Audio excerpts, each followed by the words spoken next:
Bonjour, j'aimerais vous parler de mon expérience de chrétien euh, qui, au fur des étapes, euh, je pense, montreront à tout le monde le problème où on est et la bonne démarche. Alors, au début, moi, j'étais un chrétien comme tout le monde, c'est-à-dire j'ai fait mon catéchisme, j'ai été baptisé vers 14 ans, j'allais à la messe le dimanche, voilà quoi, pour assister à la messe. Alors, ça m'intéressait. Je croyais en Dieu, ça m'intéressait. Et en fait, j'étais jeune, mais j'étais un chrétien du monde, un chrétien comme tout le monde. Et peut-être que c'est normal, c'est un passage obligatoire. On commence par découvrir le christianisme. On entend dire des choses à droite à gauche. On se dit, bon, je suis enseigné par le prêtre ou des gens qui ont l'air de s'y connaître. Et voilà, quoi, ils nous expliquent. Et a priori, le christianisme, c'est ça, et pourquoi pas. Donc, j'étais un chrétien du monde, et je croyais en la Trinité, et ça c'est l'influence de Babylone la Grande. Je croyais donc en l'évolution, ça c'est l'influence du monde, et aussi je faisais un peu de New Age, je croyais un petit peu en tout, à droite à gauche qui semblait curieux, intéressant. Influence païenne, et le tout est sous l'influence du diable, qui égare le monde entier. Donc, c'est normal de commencer dans l'ignorance, dans l'égarement, dans la confusion. C'est tout à fait normal, c'est le chemin large et spacieux de la perdition. C'est-à-dire, on commence, on devient chrétien, on dit ah oui, j'y crois, oui, je crois en Dieu et dans Jésus, oui, je suis chrétien. Très bien. Donc on suit le chemin. Mais au début du chemin, le chemin est large. C'est-à-dire, oui, bon, tu es chrétien, mais quel chrétien? Tu crois en ceci, en cela, il y a plein de doctrines. Bon, a priori, on ne va pas faire tout l'inventaire de ce qui existe. On devient chrétien euh, par la première impression et la première source qui nous arrive en général. Donc, j'étais un chrétien catholique. Voilà, comme ça, quoi, comme tout le monde. Donc, je croyais en la Trinité en me disant, bon, oui, voilà, c'est compliqué, Dieu est mystérieux, et donc c'est normal de ne pas comprendre, c'est normal de pas s'y retrouver, que ce soit mystérieux, que ce soit compliqué. Et justement, cette Trinité, elle incite à rester sur cet aspect illogique et contradictoire de Dieu, en se disant oui, Dieu, il est des choses bizarres, il est ce que tu veux, quoi. Du coup, c'est une porte au New Age. Du oui, bon, je vais chercher Dieu. Où tu vas? Je vais chercher Dieu, à droite à gauche, puisque Dieu est mystérieux, on ne sait pas. Voilà, on reste avec une impression donc d'un Dieu illogique et bizarre qu'il faut aller chercher loin dans des montagnes reculées, lointaines, chercher des secrets bien enfouis, décodés, et on y va comme à l'aventure, dans le New Age, c'est des aventuriers du Dieu perdu, quoi. Tu vois, une sorte d'aventure qu'on se fait dans sa tête imaginaire, et bon, c'est populaire comme tout le monde, quoi. Donc voilà, l'aspect de la Trinité incite comment dire, à ne pas comprendre la cohérence, la logique de la Bible. Donc on se dit, voilà, la Bible, c'est pas logique, je vais perdre mon temps à l'étudier, allons chercher des trucs surnaturels, des phénomènes bizarres, du paranormal, allons aventuriers chercher la vérité cachée, quoi. Alors que la vérité n'est pas cachée. Bien, on nous fait croire qu'elle est cachée parce qu'elle est cachée par des choses absurdes, contradictoires, mystérieuses, compliquées. Voilà. Donc, après, on s'étonne que tout le monde fait du New Age, quoi. C'est ça qui est marrant. Mais bon, l'embêtant, c'est que dans la vie, on accumule des croyances, des suppositions, des hypothèses, on accumule tout ça, toute son expérience et toutes ces infos qu'on accumule, et à la fin, c'est le brouillard, on s'y retrouve pas, on entend de tout. Oui, je crois, si on demande à quelqu'un en quoi il croit, oui, je crois en plein de choses bizarres, t'inquiète pas, j'ai l'esprit ouvert, j'ai l'esprit super ouvert à plein de choses, à plein de folklore, à plein de tralala, à plein de rumeurs, et les gens, c'est normal qu'ils sont perdus, ils s'y retrouvent pas.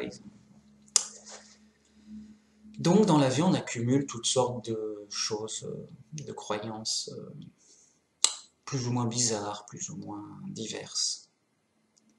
Ça s'accumule, ça fait un gros brouillard, on s'y retrouve pas, on est perdu. Au final, on est perdu, c'est clair. On ne peut pas s'y retrouver, c'est pas possible. C'est comme si quelqu'un accumulait plein de cartes différentes du même endroit, mais il y a plusieurs, mais alors laquelle est la bonne? Cette carte-là, voilà. Il entend le tout et son contraire, bon, bah, comme dirait Socrate à la fin, je sais que je sais pas. Ça, je le sais. Ok. Une sorte d'aveu de constat d'ignorance, qui est salutaire, toutefois. Parce que les gens qui, oui, moi je sais tout, t'inquiète, j'ai tous les manuscrits de toutes les langues, je sais tout. Ah bah oui, tu sais toutes les rumeurs qui se promènent, ça, d'accord, mais t'es perdu, voilà. Du coup, ben un jour j'ai fait une dépression, c'est arrivé très progressivement, et je me sentais mal, angoissé, je ne savais pas quel est le sens de la vie, pourquoi, comment, les choses n'avaient pas de sens, et je me lamentais à pas savoir quoi faire, quoi trouver, quoi chercher, où aller, que faire, voilà. Tout en me sentant toujours mal, lourd, fatigué, pas le moral, pas d'espoir. Qu'est-ce qu'on fait? Qu'est-ce qu'il faut faire? Où va-t-on? Qui? Quoi? Où aller? J'ai perdu, quoi. Et en fait, bon, bah, cette grave dépression, bah, c'est un peu la conséquence logique de, une fois que t'es perdu, que, que tu dis, bon, je vais chercher, à un moment, t'es épuisé à chercher. Et tu dis, non, mais ça suffit, là, ça va, j'ai compris, on est dans un labyrinthe, on s'épuise à chercher, on tourne en rond, on trouve rien, il n'y a pas de sortie, c'est le désespoir, voilà. Donc en fait, un constat de bah,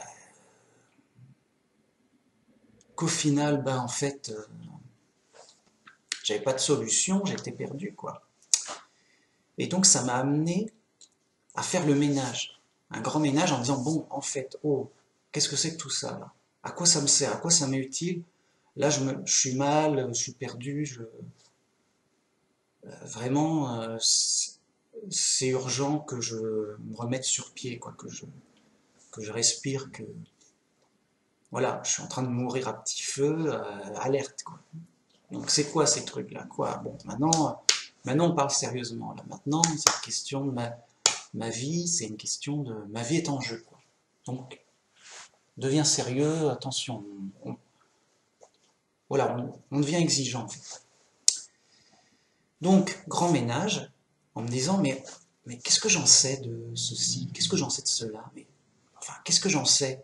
Moi, je veux savoir, je veux vérifier, ma vie est en jeu, je veux pas juste accumuler les rumeurs, quoi. C'est pas sérieux. Non. Donc, une sorte de retour au concret, au simple, un retour à l'humilité, d'avouer que ben, je sais pas, que je suis perdu, que j'ai besoin de choses vérifiables, concrètes pour m'y retrouver, voilà. retrouver les bases en fait. Donc, grand ménage, quand je dis grand ménage, c'est-à-dire que j'avais toujours la foi, mais j'avouais que je ne savais rien et que il fallait que je redémarre depuis le début, quoi, à zéro, parce que à quoi bon, à quoi ça sert, voilà, les bases, à quoi ça sert la foi, à quoi ça sert de croire en Dieu, pourquoi, bon, donc moi je crois en Dieu, mais bon, ok, alors à quoi ça sert, où aller, que faire, pourquoi on est là, voilà. Suite à ce grand ménage, ma règle était de revenir sur du simple et des choses que je comprenais bien. Voilà. Pas chercher justement parce que on accumule des phrases qui font intelligentes, bizarres, mystérieuses. Ça a du style, mais on comprend pas vraiment bien ce qu'on dit, quoi. C'est un peu comme des incantations de chamans magiciens, quoi. Et on... Non, non, justement, l'humilité, voilà, l'orgueil amène à des apparences de savoir, à des apparences de grandeur ou de mystère, de secret important, de choses importantes. Voilà, je te sors un petit dicton, ça fait sérieux, ça fait intelligent, mais c'est qu'apparence. Non, moi je voulais juste du simple, du basique, mais au moins que je sois sûr de bien tout comprendre ce que je dis, ce que je fais. Voilà. Je veux savoir ce que je sais de manière bien comprise, bien claire, euh, qui me semble évident, que je peux vérifier, que voilà, revenir au vrai de mon expérience directe, revenir à la base, voilà, 1 plus 1 est égal à 2, quoi, déjà. Après, on verra, mais déjà, on revient à ça, quoi. Donc, donc avec ce ménage, bah, tout ce que j'avais accumulé de croyances qu'on voit partout à la télé, des émissions de surnaturel, sur incroyable mais vrai, ou toutes sortes de religions différentes. Oui, il y en a qui croient en ceci, d'autres en cela. J'ai dit oui, mais moi j'en sais rien, moi. Qu'est-ce que j'en sais? J'en sais rien. Bon, écoutez, j'en sais rien. Donc je reviens du simple. Et en fait, c'était très salutaire parce que déjà, il y a un grand épuisement mental à essayer de comprendre le mystère de tout ça, une sorte de casse-tête permanent, quoi. À un moment, il y a besoin de simplifier la vie. Donc, voilà, je suis un être vivant, un humain, je suis sur Terre. Bon, ok, comment ça se fait? Apparemment, je peux respirer, je peux manger. Voilà, j'ai besoin de dormir. On est en société, il y a d'autres gens comme moi. On est ignorant. Bon, bah on apprend les bases en fonction de ce qu'on voit. Bon, il y a des voitures, il y a des chaises. Je peux bouger mes bras, je peux parler, je peux réfléchir, je peux entendre et voir, j'ai des perceptions. Voilà, les bases. Bon, ça c'est sûr, je l'ai vu. Je sais que voilà. Donc c'est simple. Une fois qu'on se l'est dit, bon, bah, il n'y a pas à faire de débat, il n'y a pas de mystère à résoudre. Voilà, c'est le savoir de base, on va dire, de l'humain qui constate ce qui est. Voilà. Donc, vis-à-vis de ce qui est, il y a une interrogation naturelle de bah, comment c'est apparu. Soit ça s'est apparu tout seul, par hasard, la matière s'est mélangée, puis a donné des choses de plus en plus compliquées, puis à un moment, bah voilà, ça a donné ça parce que ça s'est mélangé comme il fallait, par chance, et puis les circonstances de l'environnement mélangées ont fait que ça a pu donner ça, et ça a donné ça, et si c'est pas un gros coup de chance, ça, qu'est-ce que c'est? D'accord, bah, oui, bah, quand même, Sinon, faut quand même voir que c'est très sophistiqué. Un être vivant, c'est comme un robot futuriste, ultra sophistiqué qu'on ne pourrait même pas faire, malgré notre technologie. Donc c'est un peu gros que ça s'est fait tout seul par hasard, comme ça, avec au fil du temps, quoi. Donc une autre option, c'est Dieu qui a construit tout ça, quoi. C'est simple. Bah, soit ça s'est fait tout seul, soit une intelligence l'a construit. Et apparemment, quand on trouve un robot ultra sophistiqué, futuriste et tout, fonctionnel et super performant, celui qui dit que ça s'est fait par hasard, il passe pour fou. Et c'est le cas et c'est vrai. C'est vraiment un fou. Les athées sont fous.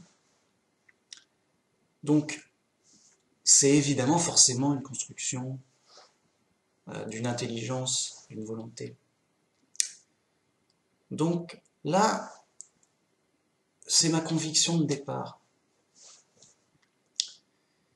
Alors, j'ai pas de preuve puisque j'ai pas pu le vérifier.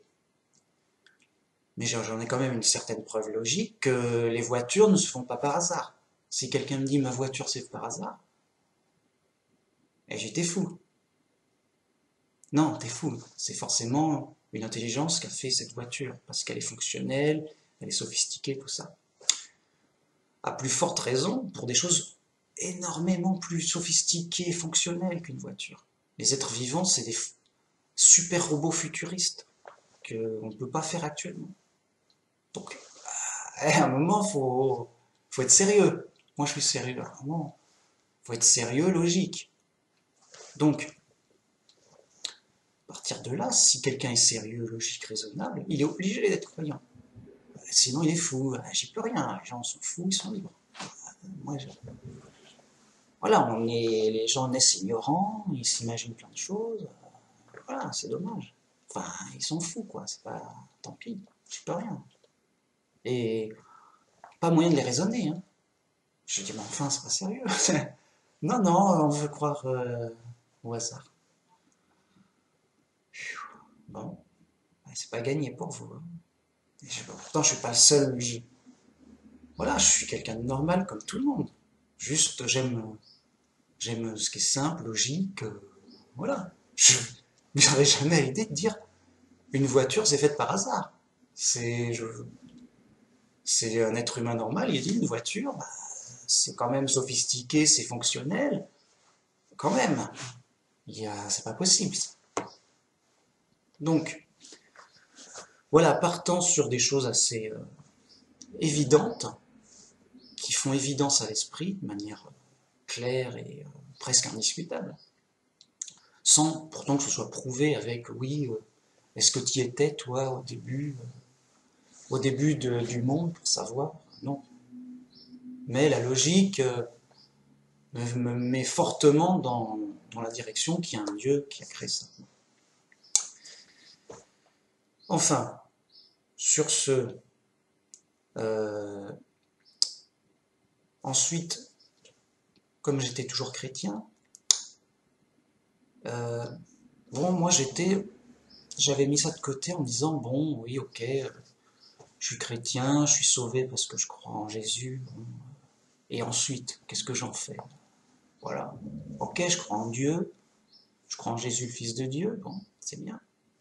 Et alors quoi? Et j'attends de mourir, et puis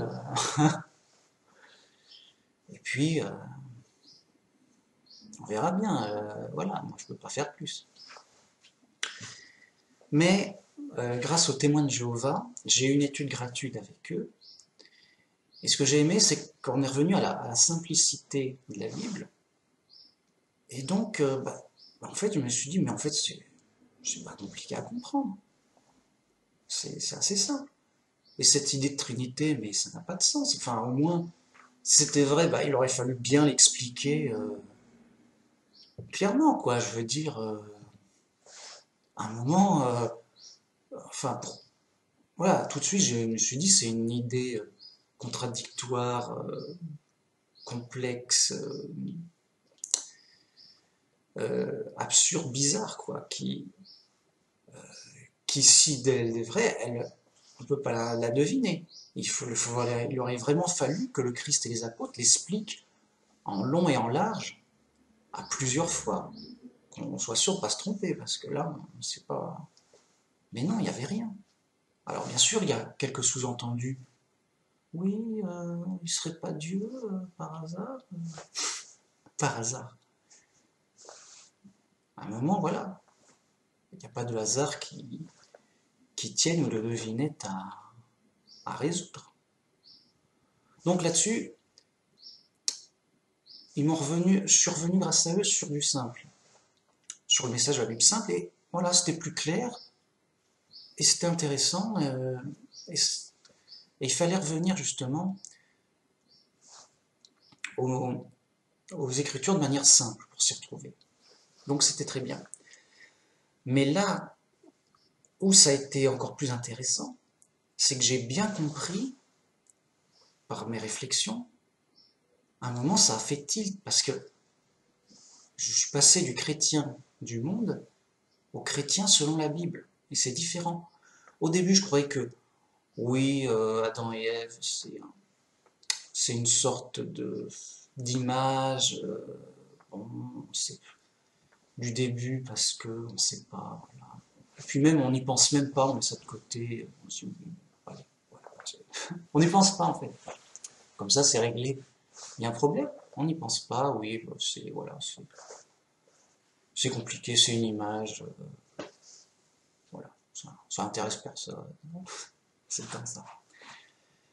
Mais puis après, à un moment j'ai lu Luc 3.23 qui donnait la généalogie complète. C'est-à-dire que le Christ a été adopté par Joseph. Joseph avait un père, qui lui-même avait un père, qui lui-même avait un père.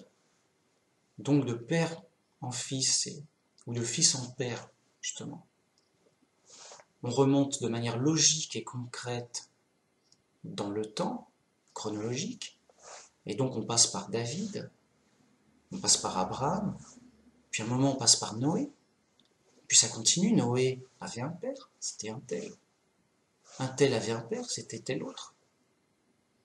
Et là, on revient jusqu'à Adam. Ah bah, c'était le fils d'Adam. Ok. Et Adam, bah, c'était le fils de Dieu. Ah oui. Ah oui, ok. Bah. Ah oui, vraiment? De manière concrète comme ça? Bah oui, c'est Dieu qui a créé Adam. Ah mais concrètement alors? Ah mais vraiment? Ah mais dans ce cas, la Bible, c'est vraiment la vérité, mais simple et concrète. Ah mince, ça surprend, ça fait un petit choc, ça fait. Ah mais c'est vrai, concrètement, c'est-à-dire réellement, physiquement, historiquement. Parce qu'avant, un chrétien du monde, pour lui la Bible c'est vrai, mais de manière symbolique, abstraite. C'est vrai, mais de manière morale, de manière un peu. C'est une manière poétique de dire la vérité. Ouh, d'or, je le veux. Donc, oui, tous les chrétiens vont dire oui, la Bible c'est la vérité. Enfin, zut. Mais voilà, c'est une façon de dire la vérité poétique ou légendaire. Et l'important, c'est le fond du message moral, c'est soyez peace and love, soyez peace and love, soyez bon, soyez gentil, soyez juste et vrai. Et tout le monde, tous les athées même disent ça. Oui, moi je suis gentil, oui, oui, moi je suis juste, oui. Bref, peace and love, quoi. Un hippie, tranquillou, quoi. Mais non, mais attendez. Donc je passe du chrétien selon le monde, de manière dans la confusion, avec ce chemin large qui d'ailleurs, on dit pareil que les athées. Les athées ou d'autres disent oui, ben, il faut être gentil, oui, il faut être honnête aussi. Voilà, moi je suis un gentil et honnête athée, qui paye ses impôts, qui est poli, voilà, comme tout le monde. Je mets un large espace. Donc on passe du chrétien du monde à chrétien selon la Bible. Ah, c'est-à-dire que la Bible devient vraie, mais de manière concrète, logique, avec une logique chronologique, avec la logique de la vérité, avec toute sa cohérence.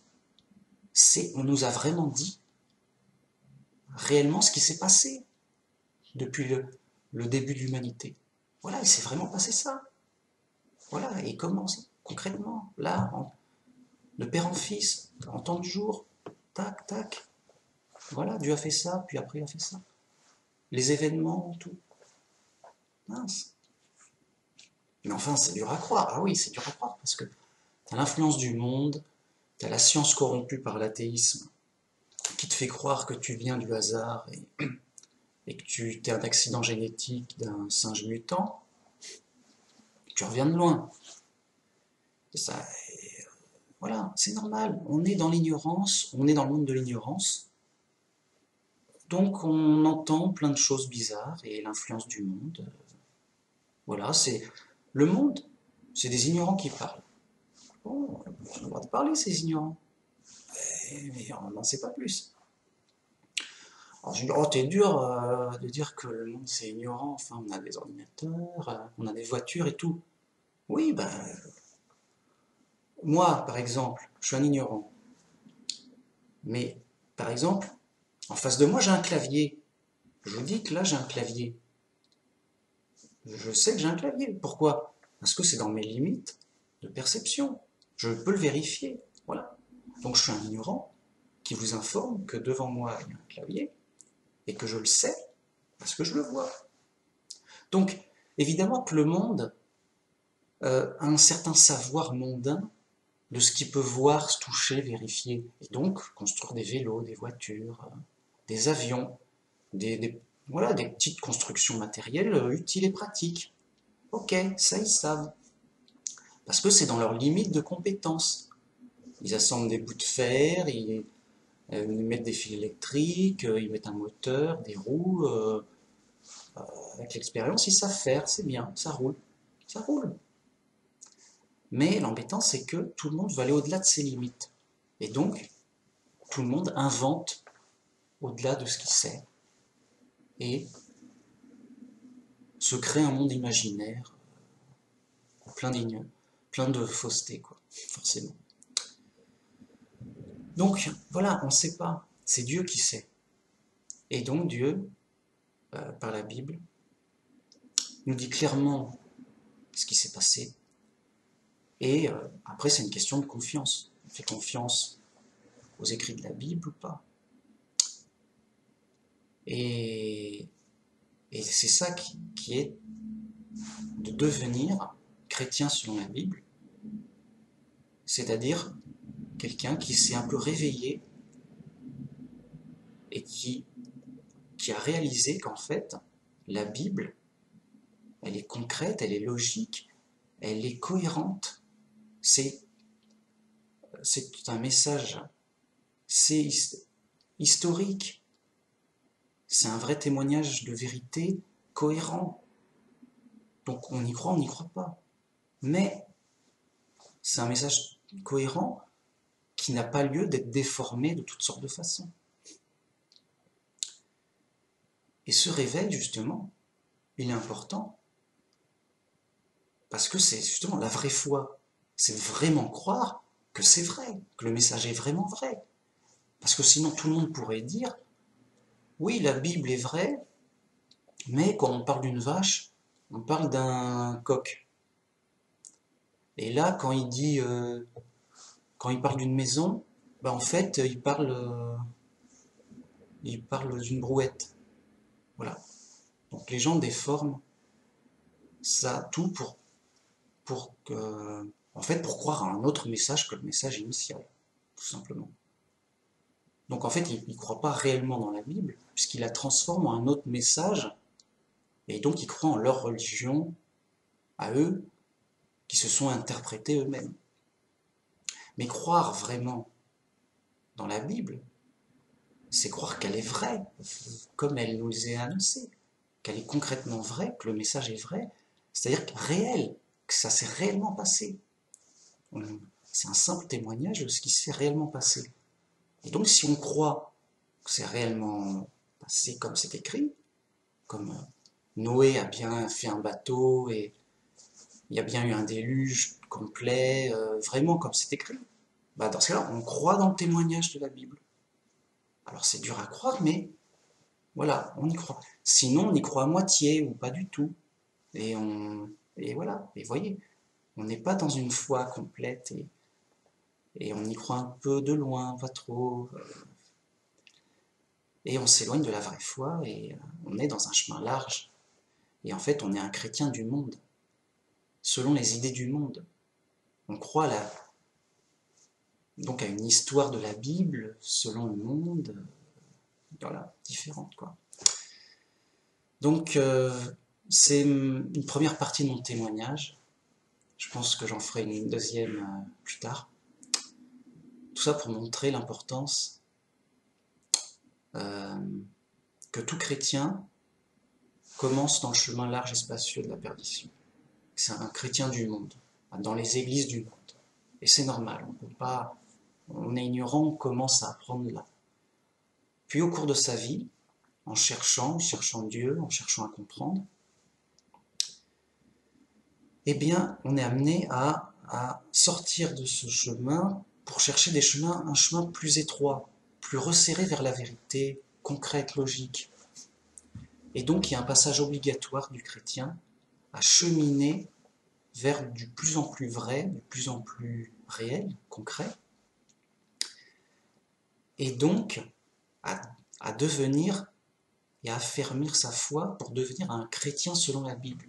Donc voilà, la Bible est vraie, mais pas comme les chrétiens du monde qui disaient elle est vraie de manière poétique, légendaire, abstraite. Voilà. Mais dire la Bible est vraie de manière telle quelle, concrète, historique, réelle, logique, physique, telle que c'était dit simplement. Telle quelle, quoi. Ah, vous voyez le chemin, la différence du chemin que c'est, quoi. Et ça a été mon cheminement et mon chemin jusqu'ici. D'où mes témoignages vidéo. Merci beaucoup. Au revoir.